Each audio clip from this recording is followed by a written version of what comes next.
Good day everyone, I am Kate Manamo, along with my groupmates Ms. Christian Madanlo and Mr. Jomar Calapardo. We are assigned to discuss the Module 10, Assessing for Self-Improvement. For the intended learning outcomes, first, identify the tools or measures used for the assessment process. Second, discuss the ways of assessing the various aspects of personality.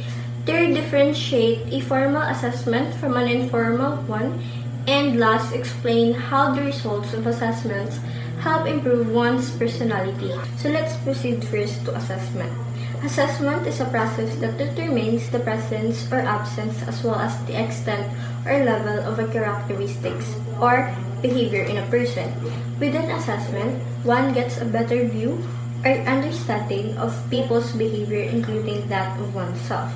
So assessment means a process on how to determine your characteristics or behavior.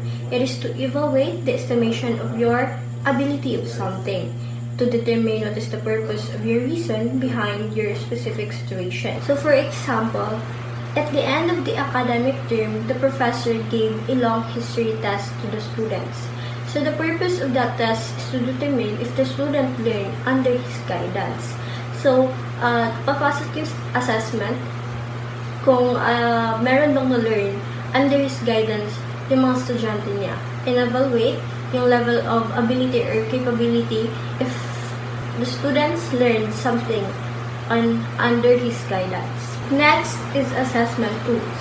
So these are instruments that is used to support an assessment and to analyze the result. The data or information derived from the tools provide the basis of knowing or determining the presence or absence of a behavior or characteristics. So these tools can come in a variety of form like surveys, test questionnaires, open-ended questions, multiple choice tests. So these are used to support an assessment. Of course, if wala kang instrument tools, you can conduct an assessment. This also is to analyze the results of yung ginawa mong assessment. For measurement, it deals only with the administration of the tool and determining the numerical values of the data gathered from a tool. So it is the characteristic being measured in the situation.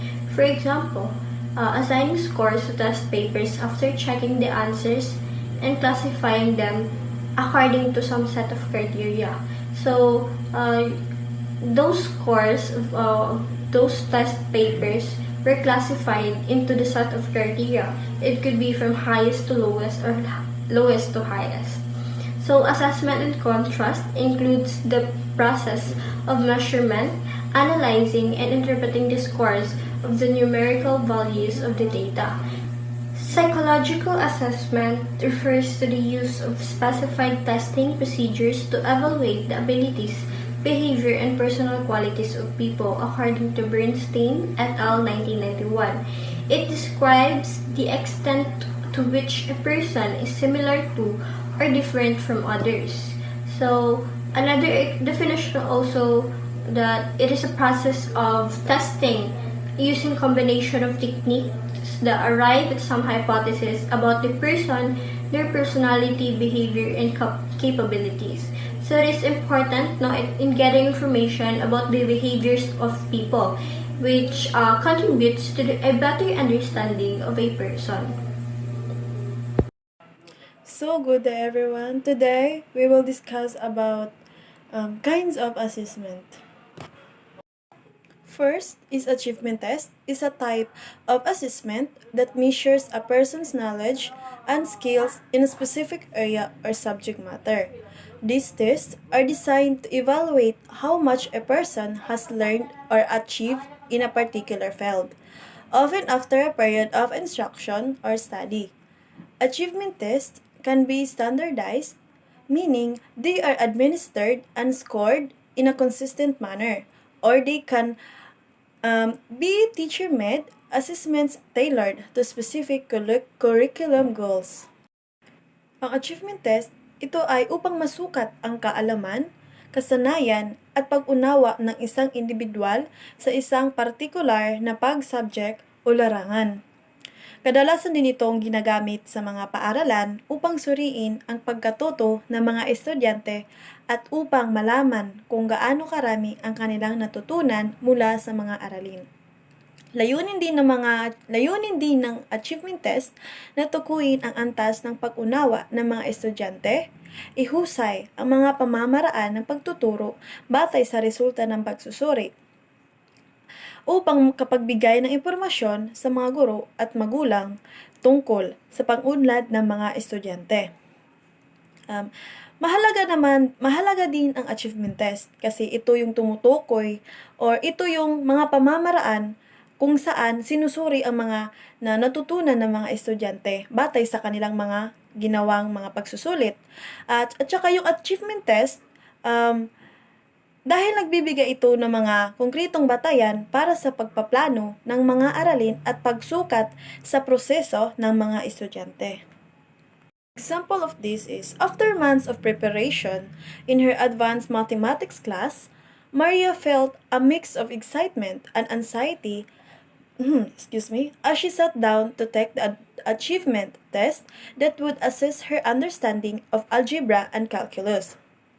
The test designed to evaluate her grasp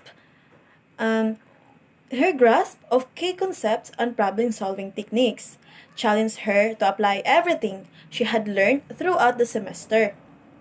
And that is Maria problem that he wants to solve by testing her skills in achievement test. So as she carefully worked through each problem, Maria thought about the late nights spent studying and the practice quizzes that she sharpened her skills. So, gumawa si Maria ng mga plano kung saan yung mga achievement niya ay gusto niyang ma-come up. So, she knew that this achievement test would not only reflect her hard work but also help her teachers understand her progress and readiness for more. Para din malaman ng mga teachers kung meron ba talaga siyang natutunan, and for more advanced coursework in her future. The second is a mental ability test, is an assessment designed to measure cognitive skills and mental capabilities such as reasoning, problem-solving memory, and comprehension. These tests help evaluate an individual's intellectual potential and can be used in educational settings, recruitment processes, or psychological evaluations. So yun nga, ang mental ability test ay isa itong uri ng pagsusulat na dinisenyo upang sukatin ang kakayahan ng isang tao na mag-isip, umunawa, at malutas ang mga problema.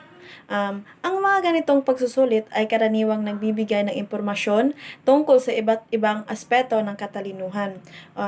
Ito din ay madalas na ginagamit ang mga ganitong pagsusulit sa mga law school entrance exams, or yung entrance exam is naranasan na naman natin yan yung pagpasok pa lang natin sa ating eskwelahan. Example of that is yung DORSO. Hindi ba meron itong entrance exam? Psychological assessments at iba pang mga akademikong pagsusulit upang makuha ang kabuuang larawan ng mental ability ng isang tao. Third is an aptitude test. It's a standardized assessment designed to measure an individual's ability to perform specific tasks or skills. These tests are often used in educational and professional settings to identify a person's potential for success in certain areas, such as problem solving, logical reasoning, mathematical skills, or verbal communication. Example of this is that during the recruitment process, the company required all candidates to take an aptitude test as part of their evaluation. This test not only assessed the applicants' logical reasoning and problem-solving abilities, but also evaluated their capacity to learn new skills quickly.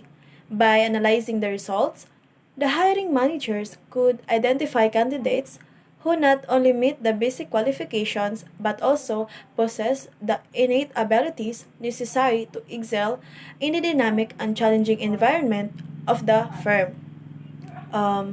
As a result, the aptitude test serve as a valuable tool in selecting the right. That is the example of aptitude test. Aptitude tests serve as a valuable tool in selecting the right talent for their team.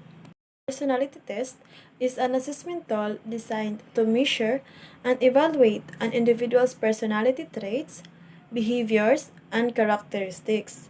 These tests often consist of a series of questions or statements that correspond must answer, providing insight into their preferences, motivations, and interpersonal relationships. Personality tests are commonly used in various fields, including psychology, career counseling, and organizational behavior. To better understand individuals and personality test nga it is measures facets of personality, some of which are attitudes, perceptions, interests, psychological aberrations, personality disorders, and the like, including psychological, of course, career counseling, and organizational behavior to better understand individuals and help guide decisions related to personal development, dynamics, and their placements. So, ayun nga, ang personality test ay isa itong uri ng pagsusuri na naglalayong sukatin at kilalanin ang mga katangian, yung mga ugali natin at predisposition ng isang individual. Ito din ay, layunin din nito ang maunawaan ng pagkatao ng tao, kabilang ang kanilang mga halaga, emotional na reaction at paraan ng pakikisalamuha nila sa ibang mga tao. Ang mga resulta ng personality test ay maaaring magbigay ng insight tungkol sa kung paano tayo kumilos or paano din yung mga ibang tao kumilos sa iba't ibang sitwasyon at kung sinong mga kapaligiran ang maaari silang umunlad. Yung personality test is from the word personal, ito yung personal mo kung paano ka makikipaghalubilo o makisalamuha sa iba't ibang mga tao na nakapaligid sa iyo. Kasi nga, yung personality test is, ito ay tumutukoy kung ano yung mga behaviors natin sa ibang tao, yung interest, psychological aberration, and marami pang iba. Mahalaga ang mga personality tests sa pagtulong sa mga tao na maunawaan ang kanilang sarili. Ganyan ba yung sabi ko na ito yung paraan kung paano natin talaga maunawaan yung ating mga sarili kasi nga iba-iba tayo ng mga perceptions or yung mga attitude, behaviors natin at kung paano sila nakikipag-ugnayan sa mundo, sa paligid nila. In a workplace setting, an employer might administer a personality test to gain insights into a candidate's working style and compatibility with the team. By analyzing the results, they may determine if the individual is more introverted or extroverted, on how they handle stress and their approach to problem solving, which can ultimately lead to it can lead also to more informed hiring decisions and improved workplace harmony. So my topic is methods of assessment. So the first one is formal assessment, a structured, standardized evaluation method measuring knowledge, skills, and performance. It follows predetermined criteria, procedures, and scoring. For example, the teacher gives a task na kailangan gawin ng mga bata. In order to be formalized, they will provide a criteria or rubric that will serve as the basis or their basis in doing the particular task. So the second one is informal assessment, an official, flexible evaluation method measuring knowledge, skills, or performance. It's spontaneous, observational, and often subjective. It is the opposite of formal assessment, in which the teacher was based on their observation or spontaneous grading in that particular individual, that they could attain the activity well or they could attain the goal of being a student. So the last one is application assessment. So in application assessment, for example, educational na aspect. Sa grading system, they evaluate students' learning or outcome in regards with their exams and quizzes for them to be able to sustain their knowledge and sharpen their skills.